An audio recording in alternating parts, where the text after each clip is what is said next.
2 minute ध्यान दिएर सुनिदिनु होला। तपाईहरुलाई काम पनि लाग्न सक्छ, हाँसो पनि उठ्न सक्छ। नयाँ शैक्षिक सत्र सुरु भएको छ। सँगसँगै एसईई को पनि रिजल्ट प्रकाशित भएको छ। अहिले बोर्डिङहरुको लागि बर्सातको मौसम भएको छ, मनीरेन। अनि बोर्डिङ स्कुलहरु अहिले स्कुल हैन, चार्जिङ स्टेसन भएछन्। एडमिसन चार्ज, एनुअल चार्ज, यातायात charge, exam charge, sports charge, चार्जै चार्ज। बोर्डिङ हो कि चार्जिङ स्टेसन। कथा सुरु हुन्छ नयाँ विद्यार्थीबाट। कि त नयाँ विद्यार्थीको एडमिसन चार्ज नभए विद्यार्थी पुरानै भए एडमिसनलाई यसो काट्यो अनि त्यहाँ एनुअल चार्ज लेख्यो। अनि पालो आउँछ बुकको। फलानो हामीले भनिदिएका छौं, बोर्डिङको नाम लिनु होला, क्लासको नाम लिनु होला, पाइहाल्छ। ड्रेस फलानो टेलरमा हामीले भनिदिएका छौं, बोर्डिङको नाम लिनु होला, कलर कम्बिनेसनमा पाइहाल्छ। अनि कोट, टाई र बेल्ट स्कुल आफैले दिन्छौं।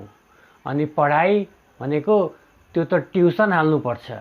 अनि बेलुका घरमा आएर बच्चालाई होमवर्क गराउने राम्रो उपाय छ।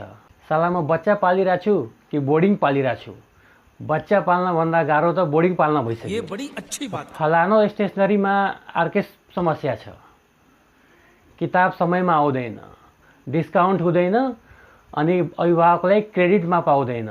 अनि 15 दिनसम्म दौडिरहनु। दाइ सोशल बुक आयो, दाइ साइन्स बुक आयो, दाइ म्याथ बुक आयो। अनि बच्चाले घरमा किचकिच किचकिच किचकिच, बुवा बुक आएन, बुवा बुक आएन, मिसले गाली गरिसक्नुभयो, बुवा बुक आएन। यो बोर्डिङ स्कुलको व्यापार र डाक्टरहरुको क्लिनिकको व्यापार उस्तै उस्तै भयो जस्तो छ।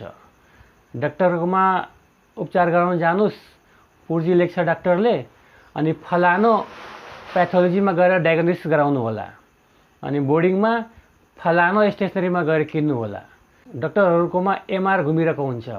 हाम्रो कम्पनीको मेडिसिन चलाइदिनु होला, लेखिदिनु होला, तपाईलाई स्किम राम्रो छ।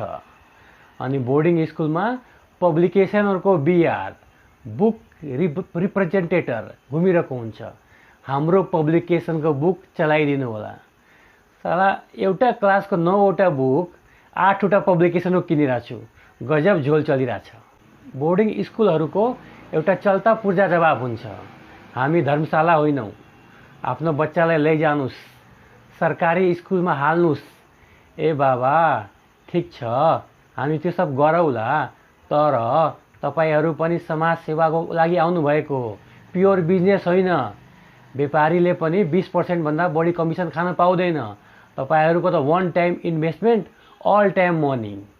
हामी अभिभावक हौं, ग्राहक होइनौं। र बोर्डिङ स्कुलले पनि यो बुझ्न जरुरी छ, बच्चाको कारणले बोर्डिङ स्कुल चलिरहेछ। बोर्डिङ स्कुलको कारणले बच्चा पढ्या छैन। बच्चा हिजो पनि पढिराथे, भोलि पनि पढ्छन्। बोर्डिङ स्कुल नभए पनि पढ्छन् बच्चाहरू। यसमा मुख्य समस्या त स्थानीय सरकारको देखिन्छ। संघीय सरकारले एक किसिमको नियम बनाए पनि स्थानीय तहमा त्यो इम्प्लिमेन्ट गर्न गाह्रो हुन्छ।